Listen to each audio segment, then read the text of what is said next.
Well, my friends, this is a case of a young man, age about 34 years, 34 বছর বয়স্ক যুবক, চেহারা খারাপ হয়ে গেছে, পেটের সমস্যায় ভুগছিল অনেক দিন। যেসব সমস্যায় ভুগছিল তো আমাদের কাছে আসলে খুব অতি সহজেই সুস্থ করা যেত, কিন্তু মানুষ সঠিক খবরাখবর না পেলে। আর তাছাড়া আমাদের হোমিওপ্যাথিক চিকিৎসকরা গোয়ালঘরের গরুর মতন পলিফার্মেসি করে যাচ্ছে, রোগ সারাতে পারে না। মানুষ তো হোমিওপ্যাথির থেকে পিছিয়ে যাচ্ছে। এখন হোমিওপ্যাথির উন্নতি নয়, আমি বলবো অবনতি হচ্ছে। দিন দিন হোমিওপ্যাথি শেষ হয়ে যাচ্ছে। ডাক্তার নীলমণি ঘটক আর নেই, ডাক্তার জেন কাঞ্জিলাল নেই, ডাক্তার বারিদবরণ মুখার্জি নেই, ডাক্তার এসপি দে নেই, ডাক্তার ভোলানাথ চক্রবর্তী নেই, ডাক্তার বিশ্বনাথ সেনগুপ্ত নেই, ডাক্তার জ্ঞান মজুমদার নেই, ডাক্তার NM চৌধুরী নেই। ক্লাসিক্যাল হোমিওপ্যাথি করার চিকিৎসক নেই। তারা সব বহুদিন হয়েছেন, স্বর্গপ্রাপ্তি হয়েছেন। এখন আছে গরুর পাল। আমি খাটালের মাল বলি এগুলোকে। 5টা 4টে করে প্রেসক্রিপশান করছে। এদের কেউ হোমিওপ্যাথি কলেজের ওই কলেজের অধ্যাপক, কেউ ওই কলেজের রিডার, কেউ MD পাস করলো, কেউ MD পাস করে বসে দিনে 100 রোগী দেখছে, এক মিনিট করে, আর 4টে করে ওষুধ মিশিয়ে দিচ্ছে। এরা বড় বড় সেমিনার করছে, এরা মিটিং করছে, ইটিং করছে, কাজের বেলায় নাথিং হচ্ছে। এদের কেউ মেডিকেল অফিসার, বিভিন্ন জায়গায় লাইন করে ম্যানেজ করে চাকরি করতে ঢুকেছে, কিন্তু 5টা 10টা ওষুধ মিশিয়ে দিয়ে যাচ্ছে। হোমিওপ্যাথি শেষের পথে। হোমিওপ্যাথি এইভাবে শেষ হয়েছে পাশ্চাত্যে, আর এখানেও শেষ হতে চলেছে। মানুষ কাকে পাবে, কোথায় ভরসা করবে, সান্ত্বনার স্থান নেই মানুষের। ফলে অ্যালোপ্যাথিক চিকিৎসকদের কাছে দৌড়াতে হয়, কিন্তু সেখানেও কি সবাই গুছিয়ে ঠিক মতো ডায়াগনোসিস করে চিকিৎসা করতে পারে? এখানকার কলকাতার অ্যালোপ্যাথিক চিকিৎসকরা স্টেরয়েড দেওয়ার জন্য অতি ব্যস্ত, নানান রকম যেগুলো অত্যন্ত ডেঞ্জারাস, ভীষণ সাইড এফেক্টস দেওয়ার জন্য অতি ব্যস্ত। রোগীর কি ক্ষতি হবে, রোগী মরবে কি বাঁচবে, সেসব চিন্তা এদের নেই। এদের শুধু অর্থ উপার্জন করাই নেশা।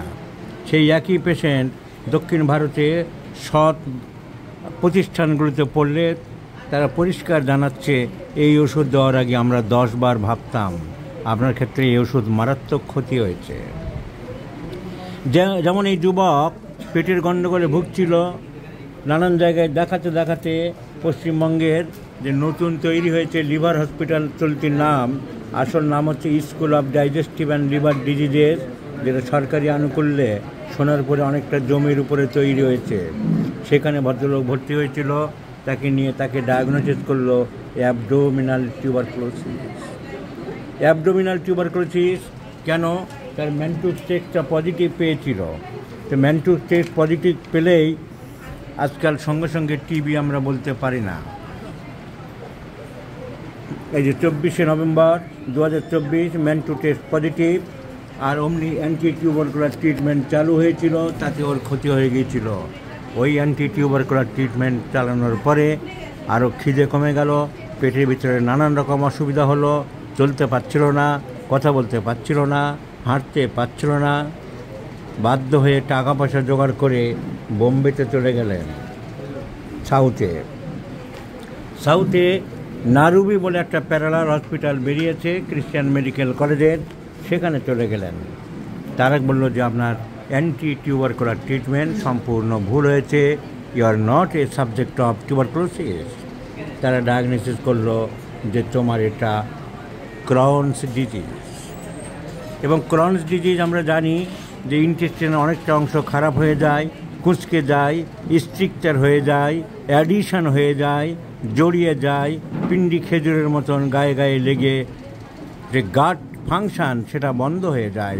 তাই তারা তাদের চিকিৎসা শাস্ত্রের নিয়ম অনুযায়ী অপারেশন করতে বাধ্য হলো। এই যে অপারেশন নোট পরিষ্কার বলে দিচ্ছেন আরবি থেকে, This is to certify that Mr. Ranjit Bapari, 34 years male, patient number eto, is suffering from Crohn's disease and subacute small bowel obstruction. Obstruction হচ্ছে পেটে, তার জন্য তারা অপারেশন করতে বাধ্য হলো। বলছে he underwent exploratory laparotomy, পেট কেটে অপারেশন করতে আমরা বাধ্য হলাম, and proceed segmental resection of a small bowel done on 10 March 2025।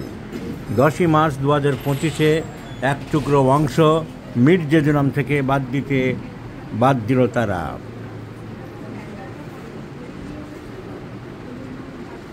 He is advised not to lift weight more than 10 kg for a period of 1 year। এক বছরের মধ্যে যেন হাতে করে বা কোনো 10 কেজির বেশি ওজন না তোলে।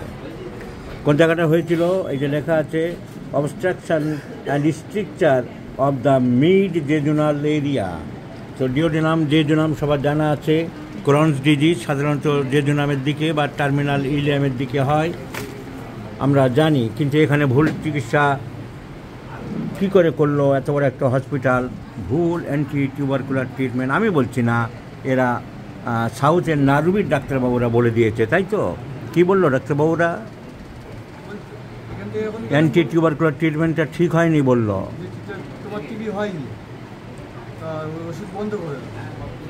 তাহলে অ্যান্টি টিউবারকুলার ট্রিটমেন্টে অনেক ক্ষতি হয়ে গেল।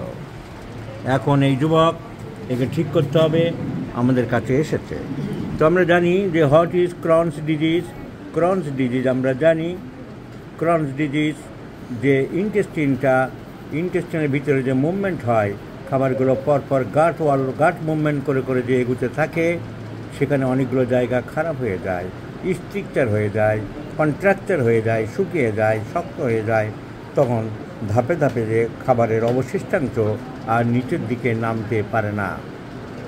খুব খারাপ হয়ে গেলে, যখন কাজ হচ্ছে না, যখন নর্দমা যেমন ব্লক হয়ে যায়, নদী যেমন ব্লক হয়ে যায়, নদী যেমন আবার মাটি কাটাতে হয়, সেরকম ড্রেজার দিয়ে এই অংশ কেটে বাদ দেওয়া ছাড়া উপায় থাকে না। বাদ দিয়ে এদিকের অংশের সাথে এদিকের অংশ জুড়ে দেওয়া হয়, যাকে বলা হয় it is a kind of actually bypass surgery of intestine. আমরা যেমন নাম শুনেছি bypass surgery of the heart, তেমনি it is the bypass surgery of intestine. এই অপারেশন করে ছেলেটি এসেছে, 10 মার্চে অপারেশন হয়েছে। অপারেশন করার পরে সে প্রবলেম শুকাচ্ছিল না ঘাটা, সেগুলো অ্যালোপ্যাথিক ওষুধ আবার চলছে, কিন্তু সেই পেটের সমস্যা তার যেমন ছিল তেমনি আবার আরম্ভ হয়ে গেল। তার মানে কি দাঁড়ালো? তার মানে এটাই দাঁড়ালো যে operation is not the final solution of this disease. যেটুকু জায়গা সব থেকে খারাপ হয়েছিল বা কন্ট্রাকচার হয়েছিল বা স্ট্রিকচার দাঁড়িয়েছিল, সেইটুকু জায়গা হয়তো বাদ দিল, কিন্তু যে সিস্টেম, যে প্রসেস চলছে, সেই continuation of the process is not a stop. এই জন্য দরকার হোমিওপ্যাথিক চিকিৎসা, যে রোগীকে চিকিৎসা করে, যে রোগীর কনস্টিটিউশনকে চিকিৎসা করে, যে রোগীর ধাতুগতভাবে চিকিৎসা করে, রোগীকে টোটাল ইন্টিগ্রেটেড অ্যাপ্রোচে আমরা তাকে ঠিক করার চেষ্টা করব। আমি অনেকবারই বুঝিয়েছি যে 3টি রোগ, একটা হচ্ছে ইরিটেবল বাউল সিনড্রোম, একটা হচ্ছে ক্রনস ডিজিজ, একটা হচ্ছে আলসারেটিভ কোলাইটিস। এই 3টে ডিজিজ সম্বন্ধে ডাক্তারদের একটা সম্যক ধারণা থাকা দরকার। 3টেই আমাশার মতন পায়খানা হয়।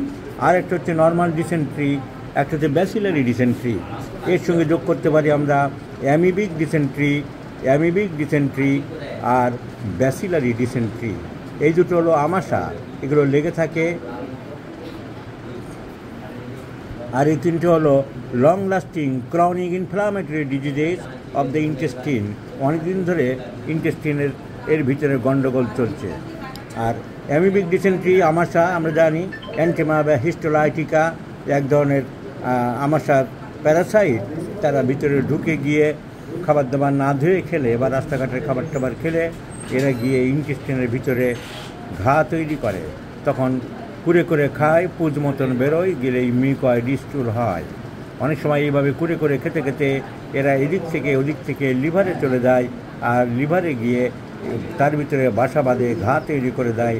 তখন তাকে বলা হয় amoebic abscess of the liver due to amoeba. Amoeba means the Entamoeba histolytica So this is called normal amoebiasis or dysentery or amoebic dysentery. কিন্তু ব্যাসিলারি ডিসেন্ট্রি কিন্তু আলাদা, নামে ডিসেন্ট্রি কিন্তু মিউকাসের কোনো ব্যাপার নেই, শুধু রক্ত, টাটকা ফ্রেশ রক্ত বেরোয়, হঠাৎ করে আরম্ভ হয় আর গলগল করে তাজা রক্ত করে। That is called bacillary dysentery. The dysentery begins with the bacillus, shigella group of bacillus, এবং সামারে অত্যন্ত গরমে, অত্যন্ত নোংরা খাবার গরমের মধ্যে খেলে টেলে হঠাৎ করে হতে পারে। আমাদের হোমিওপ্যাথিতে অত্যন্ত উল্লেখযোগ্য একটা ওষুধ অনেকেই জানে না, that is aconite nap. Sudden bacillary dysentery, aconite nap is a very important medicine. Other medicines are Trombidium and Mercurius cor are two very important medicines. So these are the amoebiasis. This is bacillary dysentery. কিন্তু irritable bowel syndrome, Crohn's disease আর ulcerative colitis সম্বন্ধে সম্যক ধারণা থাকতে হবে। Irritable bowel syndrome নামই বলে দিচ্ছে, irritable উত্তেজিত হয়েছে, বাউল মানে ইন্টেস্টিনটা উত্তেজিত হয়েছে, অল্প স্বল্প পাতলা পায়খানা করছে, আমাশার মতো হচ্ছে, কখনো শক্ত পায়খানা, কখনো নরম পায়খানা। There is changeability of the stool, but the patient is nervous, the patient is anxious, and there is some psychic relation with this. রোগী খিটখিটে, মনমরা, রাত দিন ভাবনা চিন্তা করে, এই বুঝে আমার ঠিক হলো না। বাজারে যাচ্ছে ব্যাগ হাতে, দেখা হলো মুখার্জির সাথে। মুখার্জি বলল, কেমন আছেন? মুখ একদম প্যাঁচার মতন করে, ভালো নেই, আমার শরীর শেষ হয়ে গেল, এরকম। তার সব সময় রোগ নিয়ে চিন্তা ভাবনা এসব চলতেই থাকে। Tension oriented, anxiety oriented. This is called irritable bowel syndrome.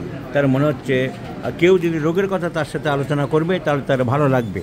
যদি কেউ বলে তোমাকে তো খুব সুন্দর লাগছে দেখতে, তোমার শরীরটা মনে এখন ভালো আছে, ব্যাস সে হয়ে গেল ভিলেন নম্বর 1। আর কেউ যদি বলে কি তোমার শরীর তো শেষ হয়ে গেছে, বলে তুমি আমাকে বুঝতে পেরেছ, চলো তোমাকে এক কাপ চা খাওয়াই। So this is called irritable bowel syndrome. রোগীর টেনশন, হতাশা, সকাল থেকে রাত পর্যন্ত শুধু পেট পেট পেট পেট। সেই চোখ গেল পাখির মতন, চোখ গেল বলে না, পেট গেল বলে থাকে। So this is called irritable bowel syndrome. খিটখিটে মেজাজ, টেনশন বেশি, অ্যাংজাইটি বেশি, অল্প স্বল্প পাতলা পায়খানা করছে, কখনো শক্ত পায়খানা হয়, কখনো পাতলা পায়খানা হয়, আর এই নিয়ে রোগীর দিন কাটছে, সময় কাটছে, গান গাইছে। নাও ক্রনস ডিজিজ আর আলসারেটিভ কোলাইটিস। ক্রনস ডিজিজ যে চলতে চলতে এই ইন্টেস্টিন কোনো একটা জায়গায় নদী যেমন পলিমাটি পড়ে যায়, সেরকম কোথাও খাপচারা টিউমারের মতন, গ্রোথের মতন হয়ে গেছে।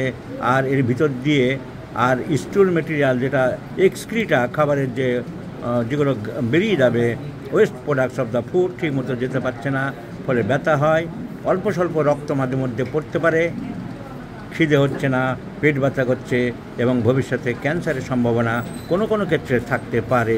This is called Crohn's disease. Ulcerative colitis, ulcer হবে বিশেষ করে লোয়ার পার্টের দিকে, রেকটামের দিকে, একদম লাস্টের দিকে আলসার হয় এবং ফ্রেশ ব্লাড বেরোতে থাকে। কোনো সময় রোগী 10 বার, 15 বার, 20 বার শুধু রক্ত পায়খানা করে। আলসার, ঘা হয়েছে, ঘা থেকে রক্ত বেরোচ্ছে, এবং দিস ঘা ইজ ডিউ টু কোলাইটিস। প্রথমে কোলনটা ফুলে গেছে, তার মধ্যে আলসার হয়েছে, তাই নামই বলে দিচ্ছে ulcerative colitis. The colitis is cause due to ulcer. So fresh blood 25 বার, রোগীর ওজন দ্রুত কমতে থাকে, রোগী খারাপের দিকে যেতে থাকে, কিন্তু চট করে ক্যান্সার হওয়ার সম্ভাবনা থাকে না। But Crohn's disease is very dangerous, it may terminate to cancer in many cases. So our patient has been suffering from Crohn's disease. It has been diagnosed from the Narubi Medical Center of South India. Now what will be our homeopathic prescriptions? There are a lot of symptoms, and the symptoms are suppressed to some extent. There is history of alcoholism, এই বন্ধুবান্ধবের পাল্লায় পড়ে মাঝে মধ্যে alcohol খেয়েছিল, এই সমস্ত আছে। আর এর চেহারা, the physical makeup, the irritable temperament, এবং অ্যাট প্রেজেন্ট আমরা কনস্টিটিউশনাল কোনো ওষুধ দেওয়ার আগে যেহেতু প্রচুর অ্যালোপ্যাথি ওষুধ খেয়েছে, আর এর টেম্পারমেন্ট, ফিজিক্যাল মেকআপ, এখন অ্যালোপ্যাথি ওষুধ অনেক চলছে। So our first prescription is poison nut, 30 few doses.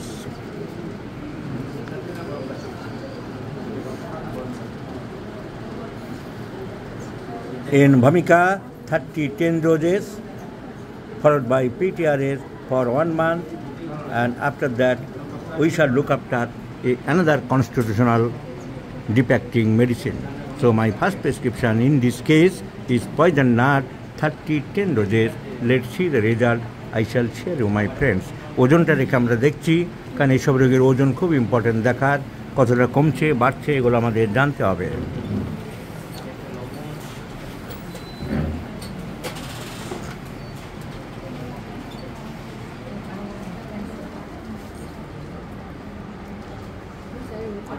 The weight of the patient is 41 kilogram.